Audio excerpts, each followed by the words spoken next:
you learn to move through buildings and through outdoor situations as a unit and call outs on radio to keep everybody informed of where you are at so that nobody moves into anybody's line of fire. Uh, I absolutely love the organization that being part of SWAT brings. That the communication involved in intricate activities such as breaching, to ensure that everybody is aware of their surroundings at all times. Okay, so this is kind of like a three-part question. What are 10 codes? What are they used for? And if you know them, please list some examples. So everybody has a little bit of different of GIN code. Okay, so you know what they're So used 10 for? codes, yeah. Yeah. So 10 codes are used for it's short term for different situations that you were in, like a 1080 would be a chase. So if you're going to call out, my 1032. I don't know if you use 32 for traffic stops. Um, so my 1032 is becoming 1020. We are now heading west on Howard Avenue. Uh, they should already know the vehicle because you should have called out the vehicle when they pulled you over. Um, However, you can again call out the vehicle, but then you would have like 10-7 is when you're going off duty um, for a break. 10-8 is going back on duty or going out in on patrol, depending on the department that you're in. Um, so 1042 is going completely off duty. You will not be available at all. 1041 is coming on duty. So 1077 is a non-emergency backup. 1078 is emergency backup. A lot of times you would go, I need 77s instead of saying 1077. Okay. Again, your 10 codes might be a little bit different. Yeah, they're pretty much what you just said. Most, yeah, for the most part. So describe a traffic situation you faced in the past and how you handled it. How do you think the experience will help you as a police officer? A difficult situation that I've been in.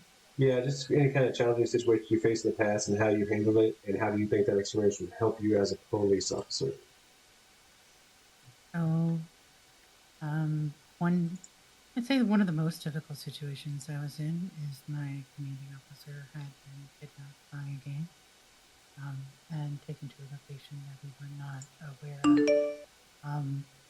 The the So we were searching the city for him, and to get the information, I had to contact other criminal organizations and speak to their members. Luckily, again, like I said, community outreach is a large part of being an LEO, and at least having some kind of communication with the members allows you to get information. So I was able to go down to the south side and meet up with the leader of a gang down there, and he was able to tell me some information about where the gang that had kidnapped the officer that I had been hanging out recently, my commanding officer. We were able to use that information to sneak up upon the mansion that they had been hiding in and find advantage spots around the building. And when we noticed movement within the building and they started moving the community officer towards the car, we were able to remove the suspect from danger, I should say, without danger to our commanding officer as they had moved away from him for a moment. And communication is always key as an LEO, whether it's with other LEOs or with the civilians or criminals out there in the Okay. How do you think law enforcement can build stronger relationships with the community it serves? With who? Sorry. Yeah, with the community it serves, how do you think law enforcement can build stronger relationships with the community it serves? So pretty much, you start a relationship. You know, for people that you've never met before, you may be arresting someone being civil while you're arresting them, even if they are raging. Um, my favorite thing is letting them rage and just being quiet because for some people it makes them more angry. For other people, it just calms them down. If the ones who are going to get more angry are going to be angry anyway, but the ones who calm down, if you do not respond to the remarks, the inappropriate remarks, the raging, many times they will calm down. You can have a civil conversation with them. Also, anytime, if there's events or groups of people out in public, as long as you have backup, because it is dangerous out there as an LEO, sometimes you can stop by, speak, ask people how they were doing. Really depends on the atmosphere and really knowing who you are coming up to speak with, because there are groups of people that you cannot just get out of your car and speak with.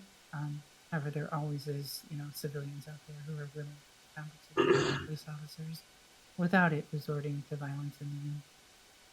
Okay. Um, Oh.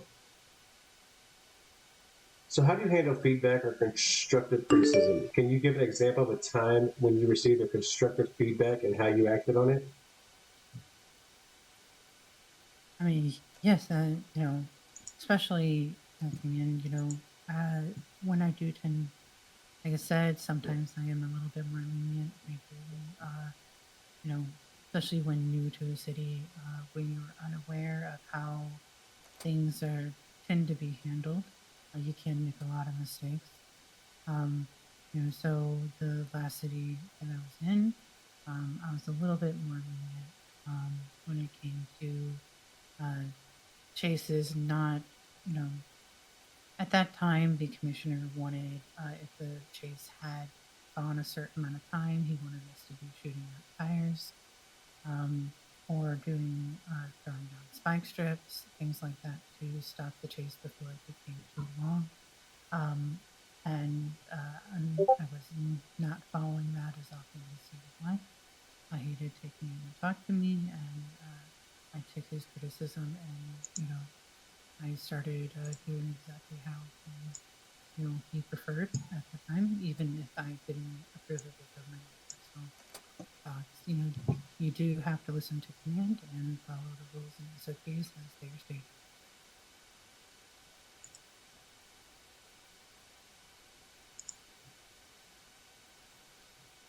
Okay. These are going to be some scenario-based questions, right?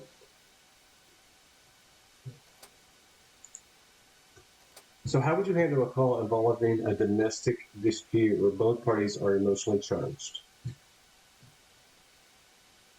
First, you would try to separate the parties. That way, they cannot build each other up by arguing with each other continuously. Once they are separated, you would talk to them and calm them down and get the story from each one individually. Um, that timing, you can, while one person is getting the official story, you have the other just kind of be in camaraderie and agreeing, with what they're saying so that they will, kind of tell you what they're thinking instead of coming up with the story, and have everything marked down. And then the officers that are talking to them can compare notes about what is going on. Okay, so you stop a car for a minor infraction, but the driver becomes hostile. How do you manage this situation? If the driver is becoming hostile, first you would try to calm the driver down, quick words, talking to them, um, staying calm manner, calm voice. You do not become hostile back to him. Uh, and if he's showing signs of pulling a weapon, you may have to either ask the gentleman to step out of the vehicle. It is required if he's showing great agitation. You have to um, attempt to detain him, but not before you call for backup in case he does pull a weapon and try to take you out the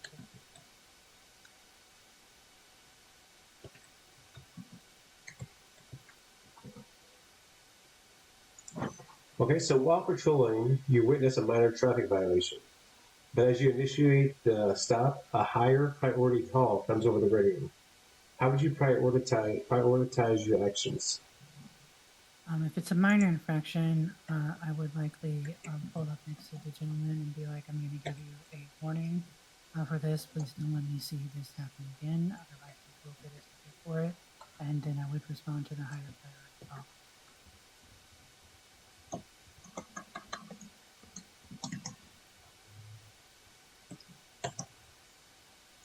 Okay, so if you arrive at a scene where two people are arguing loudly, how would you approach de-escalating them? It would be similar to the domestic violence call. If you are with another officer, you would separate the two, take them out of speaking distance with each other.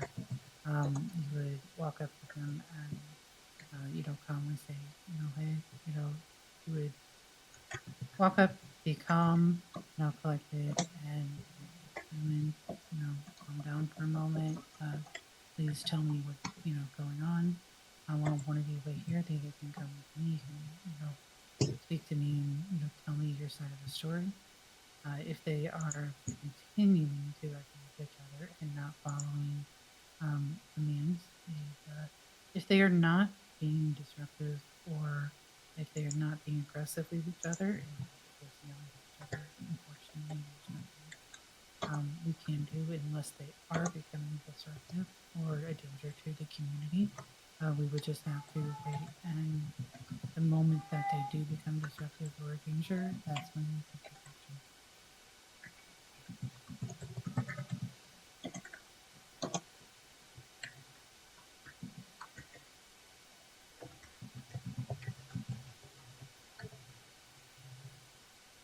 Okay, so how would you handle a situation where you have to arrest someone you personally know? They would be arrested. I mean, even if I personally know them, if they are breaking the law, they're breaking the law. I would prefer, just in case there's no accusations against me, on being more lenient or, not charging them appropriately. I would prefer that if there's another officer with me, for them to take the charge and become the primary on that situation instead of me. That way, there could be no accusations by anyone stating that I didn't handle it appropriately as I am a person. However, that is not available. I would be making sure that I document that everything I do within the report and include any body cam if applicable to show that I followed the SOPs to the T. Okay, so what are your long-term goals with law enforcement? Are there any specific areas or specialties you're interested in, such as SWAT, K9? I do like K9. My primaries would probably be SWAT, and I would, once I hopefully, become a good enough officer, be involved in the FPO program.